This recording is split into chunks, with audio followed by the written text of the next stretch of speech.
So, could jesters insult kings? The answer, no. Although you might assume that being made to wear a stupid costume, be mocked, and they could insult like other people. Basically, if the king approved of certain jokes and they knew it, they could use them. However, for the most part, they just insulted people around the king that the king wanted to. He would give them a list of names of people to make fun of. Be a job and you would never really say anything about the king. Job which initially it's like a reverse. Directly supplying the necessaries to facilitate a good and clean bowel movement to the king, as well as to monitor said fecal matter and make dietary recommendations based on what you saw there. The position of court jester was actually an enviable one due to it involving spending so much time with those who were in power. And as you were often putting them... No, it wasn't. A lot of times it was a punishment. And sometimes, if you accidentally insulted the king, he would make you a jester half the time. This guy doesn't know what he's talking about. Making them happy. It was a position that came with a whole slew of perks. So it was usually a way of punishing a nobleman or his family and making them a joke and a mockery. And half the time they would have to make fun of their own family when this happened. They would just have to sit there making jokes, insulting their own family for the amusement of the king. It was like a what dunce was life actually like cap. as a court jester? To begin with, the job of jester has been going around back to humanity's earliest recorded history, as well as spanning just about every major culture on Earth. Beyond entertaining the masses, from Egyptian pharaohs to the first emperor of China, there were... That's not entertaining the masses. There were people that did little skits and everything for the masses, and then they would get donations, and then they could make fun of anyone. And if the king didn't have enough power to go around killing everyone that insulted them randomly, in Rome, if there was a bad emperor, there would be little people. They were typically bards though, or they were just people doing skits making fun of whatever the stupid rulers were doing. But that is vastly different than a jester in an actual court doing it. Once again, it was pretty much, if you did something stupid or viewed as dumb by the king, you were forced as a jester until someone did something stupider, and either you became both jesters, or they would become the jester, and then you could work your way back up. It's the lowest part of being in the king's court was a jester. Wealthy have frequently employed the services of these individuals. Over the centuries, this line of work matured, and as we get into medieval and it times evolved into other things, but they stopped being jesters at the point they became people that were doing proper comedy shows. At this point, rather, usually it's something like fool or buffoon. The jester name, deriving from the Anglo-Norman gestur, meaning storyteller, wouldn't come about. No, it's not a jest to make fun of. A jest. A jester makes fun of. It's not a storyteller. A bard is a storyteller. This guy's a bloody buffoon. Until around the 16th century. In any event, there were two popular types of court jesters that... To jest, meaning to joke. Or jesting is also evolved after being... A sharp jest became also a jab. Because a sharp, insulting someone that it hurts them enough is viewed as stabbing them. So jesting even became jousting, jesting, you get how these terms evolved, a jest, a stab, jesting, stab, and then later on, joust was a J word for a big stick, so jousting and jesting derived from the same stabbing view as the original jest was, the joke. So that's how that evolved. This guy does history so poorly. Prominent during the latter parts of the medieval times, the so-called licensed fool and the natural fool. In both cases, those with physical... Okay, so, if you have a group of friends, and you have a clique, and you're the most popular people at school, if one of the friends does something bad enough, and everyone in the clique gets mad at them, what happens? Everyone just makes fun of that one person, and then half the time they just start, deflating it by making fun of themselves first. Okay? So, view that as the same dynamic as a court jester. Okay? It's the person that got bumped down to the lowest point in the clique of the court, okay? And then they would make fun of themselves or make fun of, like, you know, the lower people or whoever was in the outs that was not bad enough, they would burn too. So, like, you know, like the lowest person will, like, whenever the most popular person gets mad at someone, they'll make jokes against that person. If, like, you know, the most popular one does a jab, then that person, like, jumps in to make an extra joke that's even better. Yeah, that's like a jester, okay? Physical deformities such as extreme hunchback, malformed limbs, particularly ugly visages, etc., were prized, as were dwarves. Perhaps the most... This is so opposite. I mean, granted, in the 1600s they made fun of dwarves, but people with deformities were not typically in the presence of the kings. They were viewed as, like, cursed by God. So they were pretty much viewed as something like untouchables. Famous of which was Lord Minimus. I mean, the whole thing of the Hunchback of Notre Dame having to hang out in a monastery all the time because he was so cursed by God that he was hanging out there to basically get uncursed by God. But, okay, dude, sure, they were hanging out in the king's court. Covered in detail. Show me any evidence. Podcast, Lord Minimus, show me any evidence of hunchbacks in the king's court. In whatever podcast app you like, you will find that episode. As for garb, this varied from jester to jester, but in the general case, particularly for licensed fools, they typically... Later on, the jester thing became a parody, but that was like in the 1600s when jesters became out of favor, and then later on they tried to do like a renaissance during Shakespeare to talk about like jesters. Like, this silly garb became popular. And sure, what he's saying might be kind of true. Like, you know, lower people not in the court would do like little skits, like showing what jesters used to be, but no. No, they know this is all rubbish. This is like Shakespearean jesters of that time. Monk's cowl and a pointed, and they would basically do plays to regular people. And if the plays and jesting and all that became popular enough, then they would trot it out to do special shows for the king. But that's like 1600s, okay? That's like... Jesters, I mean, in medieval Europe, like what, the 1100s? Is when jesters really started taking off, up until like late 1400s, and then they kind of fell out of favor. So, cool, dude. Cool. Donkey ears. They'd also sometimes wear donkey tails as well.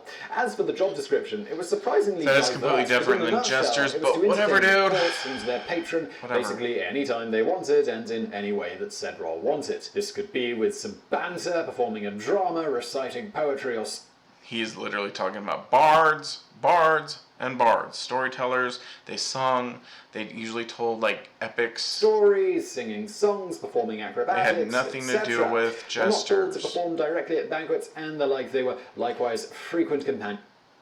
Jesters did juggle, okay, but that was more to make fun of them, and half the time they'd have to juggle like weird things like rotten eggs. To their patrons, generally in charge of cheer. And if they were good enough at juggling, the king would usually like try to throw things so like the eggs would break on them and they would stink, but bring up whenever they needed that. At other times, some were given additional tasks like various household duties, running messages, etc. In medieval time, the jesters would have to, like, you know, change the chamber pots. Because, once again, when the noble did something stupid enough, he had to, like, clean poo and, like, carry out everyone else's poo, which was normally done by a servant. But if you pissed off the king enough, and you were royal, meaning he couldn't just whack you, he would do this to you instead. Where they would just make fun of you, and then they would pick, like, horrible jobs that were normally beneath the rank that they would force you to do as a punishment because the king couldn't just whack you. On this latter note, these jesters were present and privy to the inner workings of court intrigue. They were in the court. They were just being punished, so of course they were part of all of that. Okay, they were natural candidates to carry highly confidential messages. No, they weren't. The side of this is that jesters were sometimes the ones appointed to carry... Sometimes spies used jesters because they were just so pissed off at the king. And so jesters were perfect candidates, you know, to try to, like, overthrow the king because they were being humiliated by him. So then, like, spies would use them as, like, trying to do this stuff, but the king didn't. Carry messages around on battlefields, as well as to the enemy camp, which was never... once again, if that was rare, that a king would bring a jester, but, I mean, normally in war, you don't want, like, the guy that hates you most running around knowing secrets and, like, being able to tell. I mean, some kings were dumb enough, but that was probably, like, less than 1% of them. The But, okay, safest dude. place in the world. Not just useful on the battlefield for carrying messages. They were utterly useless on the battlefield because basically the enemy could, like, oh, look, that noble's being made fun of. Let's try to get him to, like, we'll promise him, like, a new duchy if, he lets us kill everyone that's making fun of him. They also were sometimes tasked with entertaining the troops that act as sort of a Once again, he's talking about bards, not cheerleader and jesters. comedian all rolled into one. As you can imagine, That's a from bard. These licensed fools were usually extremely intelligent, quick-witted, and talented at many Bards. things, and had to spend a lot of time continuing to Had nothing improve to and do with expand their jesters. skill set in order to retain their positions, lest their patron get bored with them. As for the A jest versus a bard are two vastly different things. natural And fools, bards they're a little different. evolved. so I mean, their modern day general job of comedians would have been being entertaining considered bards, especially if they can, like, sing and do other things. It was more or less the same. On the whole, these individuals were those who had some sort of mental issue and were, by their very nature, thought to be entertaining. Oh my god. If you did something that pissed off the king, they would think you're an idiot. Even if the king was dumb and you basically, like, just told it to him their face. So, like, if people recorded a jester, it wouldn't be true. It would just be whatever the king said about the person. So if you had, like, a buffoon king and some nobleman basically got ticked off enough to say something that humiliated them, or they were talking trash behind the king's back and they found out and then they were forced into being a jester, then the king would then be like, I'm not an idiot, you're the idiot. And then that part got recorded by the court. They also were prized for their propensity to naturally speak the unbridled truth. As for No, they never did that unless, I mean, they might, that's how, if you spoke the truth to the king, they would typically make you into a jester, basically is for what the he's outfits saying. for the natural fools, But this it was occasionally not, it wasn't, that's how you became a jester. If you're a nobleman that was blunt and the king didn't like hearing that, you'd become a jester. seems to have differed as from their punishment for, licensed being brethren. honest and blunt. While they might wear such stereotypical outfits, other accounts have certain of them wearing clothing you might find on anyone at court in the region and era where they lived. An example of a natural fool, we have William Somers, who replaced King Henry VIII's previous natural fool, Sexton, who was originally gifted to the king by Cardinal Thomas Wolsey. Yeah, wasn't that guy literally like a nobleman from the French court? Moving on to Somers, while he was considered a natural fool, it's Or am I not wrong? really clear what his particular mental deficiency was. Noted. He insulted the French king and they shoved him in with the other king, and because they were friends at the time, Henry insulted and demeaned him, and he was trapped in a different court, so his family couldn't really, it was not directly, the French king making fun of him and humiliating him. They did that too. If someone pissed you off enough, you'd give them to a different king. That way, you'd have plausible deniability when you humiliated that person, if the family was powerful enough, okay? So, if you had a really powerful family and they said something that you disliked or were calling you an idiot behind your back, and it could be pretty liable to just sit there making fun of them because their family's powerful enough to raise armies and possibly overthrow you. The best thing to do would be to trade them to the French king, and then you'll take one of theirs, and then you make fun of those people and humiliate them. And it's kind of hard for a nobleman, to invade France by themselves because, the French king's insulting them. But whatever, dude. As having an Whatever. incredibly quick Sure. wit, being a master Sure, of satire and occasionally giving wise counsel to the king, he ultimately became one of Henry's most trusted advisors. Yeah, when that person, when he fell out of favor, basically, Henry stopped liking the French, and then this guy had connections to the French. And so, yeah, he became a very, very useful person, which is the one dangerous thing about trading jesters is the powerful family that you do that to, they can just become basically a way for like Henry to like invade certain parts of France. Though said he was otherwise Which apparently happened. incapable of taking care of himself, okay. to the point that King Henry VIII went so far as to ensure that one William Seyton would be employed to take care of Somers after the king died. As an example of one of his many antics, according to an early 17th century account by comedic actor Robert Armin, at one point the king's juggler, Thomas, was doing his thing when Somers sauntered in with milk and a bread roll in hand mid-performance. Somers then began singing, "This bit, Harry, I give to thee, and this next bit must serve for me." Both This is about like an orgy happening. I don't know why he does not know this. This is a well-known... That whole thing is just describing an orgy, but with food, and then they wrote a poem about it. Madam, unto you, and this bit I self eat now, and the rest upon thy face. Yeah, that is talking about... men have stuff inside of them, and sometimes they put it on people's faces, and that's really what this whole poem is. It's about an orgy and a lot of sex and a lot of juices everywhere. But Then he promptly chucked the milk in Thomas's face, much to the yeah, once again, orgy. amusement of all present. Orgy. Highly favoured by the king, Somers appears in a 1545 portrait, Henry VIII and his family, with the king, one of his former wives, Jane Seymour, his daughters Mary and Elizabeth, son Edward, and Mary's own jester, Jane the Fool, who is thought to have also been a natural fool.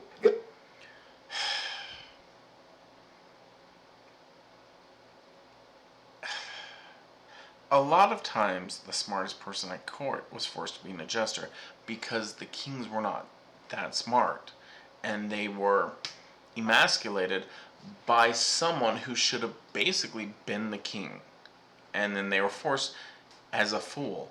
And the really good ones just played it up, and then they basically positioned their family better and better and better at the court while playing possum. Going back to the natural fool's gift and speaking the unbridled truth. And so they'd be like, oh yeah, I'm naturally a fool, and then that just became Turns out this was also something highly valued in licensed fools as well, though contrary to what is often said, while they were far more free to say whatever came to their minds, they still had to be tactful, especially with an audience. For example, as beloved as Somers was, even as stated included in a family portrait, on a few occasions King Henry VIII got so mad at him he threatened to kill him. For example... Yeah, because sometimes you're smart enough to insult a king and he doesn't realize it, and then later on he starts getting the joke. And you're witty and smart enough that you let other people basically know what you're doing, and the king's too dumb. And yeah. All this happened in 1535 when Somers apparently I know exactly what he's talking about, but children he was a doesn't bastard, know.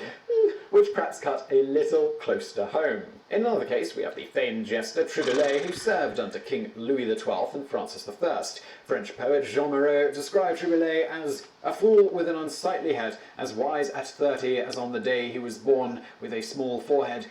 He was an Englishman that was incredibly hot, but okay. And large eyes, a big nose, and squat figure. And he was so attractive that the king was insecure, and this is basically what he was trying to say that he looked like, but he was probably the most attractive person running around France at that belly time. And a humpback. He mocked, sang, danced, and preached in derision of everyone.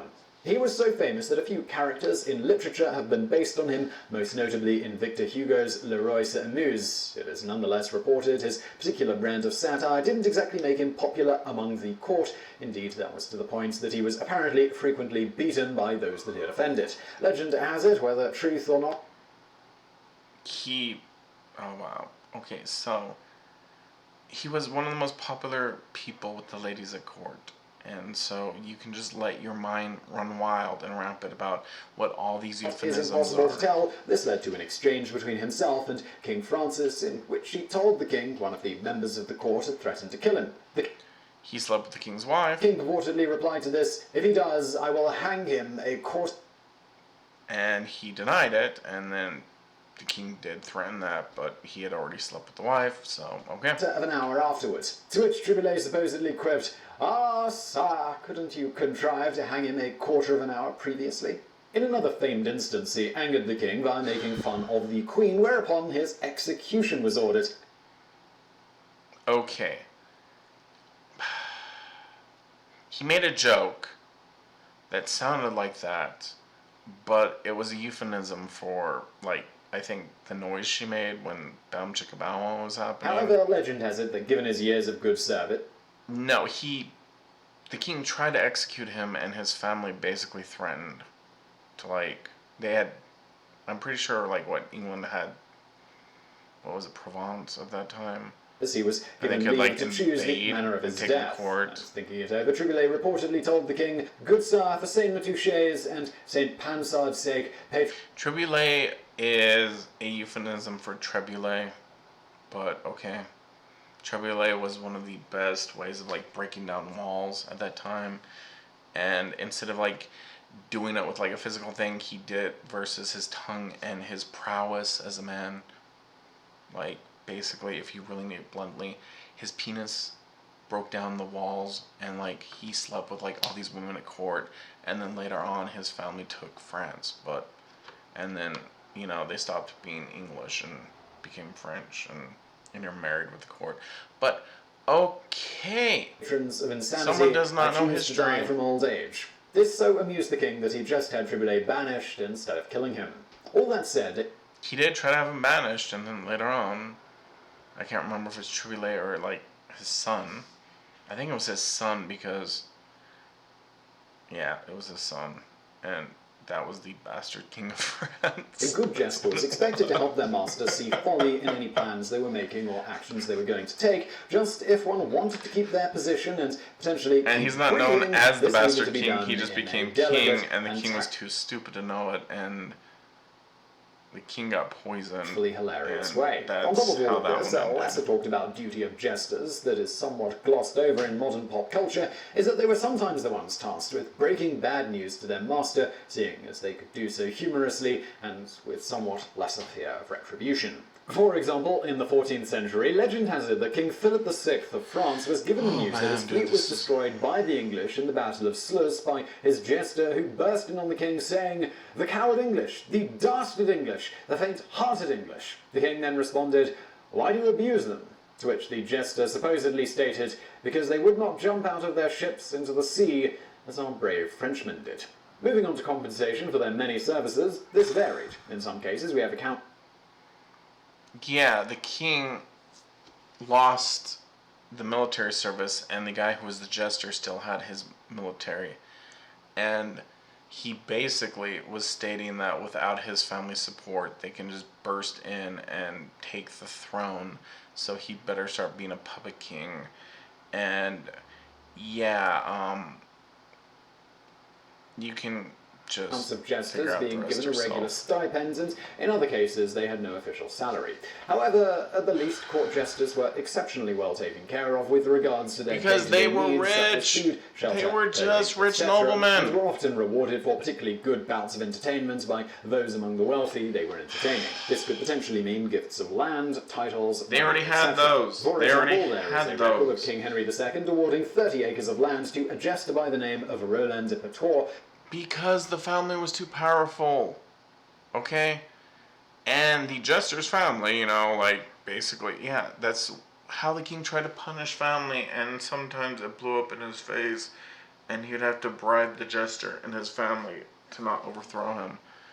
And sometimes it's better to have a stupid puppet king than be king yourself, but Upon okay. leaving the court, with one stipulation as part of the deal, that Patois must once a year If you return want to to the know court why, and leap, because other whistle, people are trying to and always fart. whack the king, and if if you you're do not the think that king, sounds then like you quite can weird literally entertainment, control do the remember this entire was a time kingdom before the through a internet. puppet In king. another instance, one Tom the Fool was awarded a whopping 50 shillings, about a year's salary for a commoner, for his excellent performance in front of the assembled court at King Edward I's daughter Elizabeth's wedding.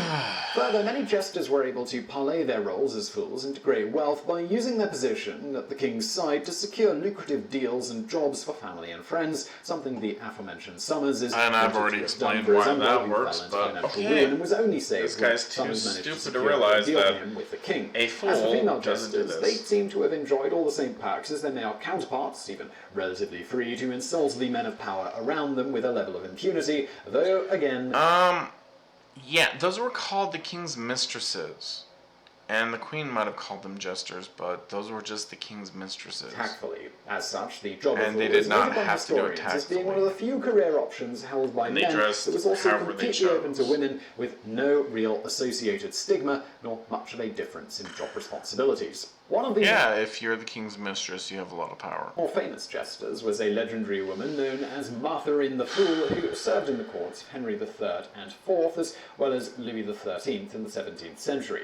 Martha was well known for her extravagant costume, modelled after the idea of an... It was not the same woman, dude. It was just the same joke title of, like, the king's mistress was always known by that. Like basically, if you were shagging a commoner or a very, very low noblewoman and you became mistress, that was your title. And so as long as you were like the top mistress, that was your title. Amazonian warrior complete with shield, armour, and a wooden sword. While the sword wasn't sharp, her wit by all accounts was, with perhaps the most famous example of this being that time she was reportedly criticised by a lady-in-waiting who complained that she didn't like having a fool at her right side. Without missing a beat, Martha had supposedly jumped to the lady's other side and announced to the court, "I don't mind at all. Burn." Martha had also supposedly kept a would-be assassin of Henry IV. Because she was a commoner and she was insulting a noblewoman, but she was the king's mistress, so the woman couldn't say anything, but okay. From escaping, as recounted in the 19th century edition of Frank Leslie's popular monthly, where it states, Martha it was who arrested the youth who attempted to assassinate Henry IV on the 28th of December. This youth, who had glided into the apartment unperceived, struck... Yeah, so mistresses got jealous that, their man was sleeping with everyone, and they would sometimes threaten to kill, the king, even though that had literally that's like an angry woman, like throwing a tantrum about, you slept with her, and destroying her room and like threatening to murder him. But it's a mistress being angry that like he's possibly gonna go find another mistress and she's gonna be replaced. So Henry VIII had, and I'm pretty sure that actually happened, okay? That the new one basically became his favorite. And so then this person got with his downplayed. dagger. Devil, take that fool. And when she realized that, she was like really, really angry and wanted to kill him. The passage, But she was still in love with him. Of the king's assailants. So, So, if you were feeling a little bit down today, do remember that at one point in time, an assassin was foiled when a female comedian dressed like an Amazonian... oh, for the love of God. A mistress was threatening to kill a king. And they wrote all this down as a joke. But, okay. Okay, The dude. warrior burst into the room and told him not to move. No doubt the Dude, that was her trying to sleep with him again. enactment of this scene was... And I'm pretty sure she did. Entertaining guess. I'm pretty sure she bursted in his room and slept with Henry, trying to, make love to him so well that he will forget the new woman. And technically, I think it did work for a couple months, and then he went back to the new mistress, and then she was no longer she stayed. He was still in love with her. He was just like in love with like 12 women or In something. the aftermath. As what happened to the position of court jesters, well, it stuck around in some regions of the world for another century or two. In the Western world, as the 17th century progressed, the broadening popularity of theatre and other such performing houses saw nobles seeming to have gradually shifted to this form of entertainment instead of keeping court jesters on hand at all times. Some of the best entertainers likewise gravitated more towards this line of work rather than the Okay, at this point, these jesters were literally that, and they were just playing in the king's... There were all these stories about all these jesters, and they got them all confused, and so then that's like Shakespeare, all that. But then later on, actual historians look back and realize, oh, they're just rich noblemen that were being punished. And sure, for like 100 years they were stupid, but some moron here didn't actually study this. Royal. Illustrating this shift, one of the last prominent court jesters in the Western world was Samuel Maggotty Johnson, who worked for the Duke of Montagu, as well as hiring his entertainment services out to pretty much anyone else he wanted. That was the Duke's lover, but okay. Wanted to pay. Not only entertaining the elite privately, he And also at one point it was wrote not an entire always cool to be gay. So that's what this whole story is his lover dressed up like a jester to sneak around, and he'd be like, oh, I'm gonna go entertain the king. And that has a completely different double entendre than like juggling. Although I'm sure you could use juggling balls as a euphemism to perform in a theatre in London for the masses at the behest of the Duke of Montagu.